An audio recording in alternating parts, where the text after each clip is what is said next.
तो आप लोग देख ही सकते हो फोटो, इस तरह का फोटो इंस्टा में सबसे ज्यादा ट्रेंड कर रहा है भाई। तो आज मैं इसी फोटो को बनवाने वाला हूँ, तो आप लोग वीडियो को लास्ट तक जरूर देखना। तो सबसे पहले गाइस अपना एक इंस्टा प्रोफाइल का आईडी का स्क्रीनशॉट काट लेना है भाई, ठीक है।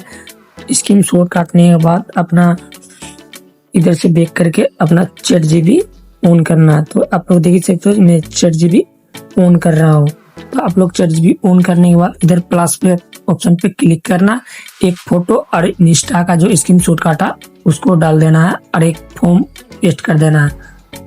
पेस्ट करने के बाद अपना एक फॉर्म जो डिस्क्रिप्शन में लिख देने के बाद उसके बाद अपना इधर चेंजिंग करना है, आपका कितना फॉलोवर है और अपना नाम चेंज कर लेना भाई, ठीक है, क्योंकि मेरा फॉर्म है तो आप लोग चेंज कर लेना, ठीक है। उसके बाद नेक्स्ट करने के बाद अपना फोटो प्रोसेसन लेगा, उसके बाद थोड़ा वेट करना भाई, ठीक है, थोड़ा सा वेट करना है क्योंकि प्रोसेसन लेगा। तो थोड़ा वेट करने के बाद हम लोग का फोटो देखी तक तो बन के आ चुका है। बनने के बाद इस तरह का आएगा भाई।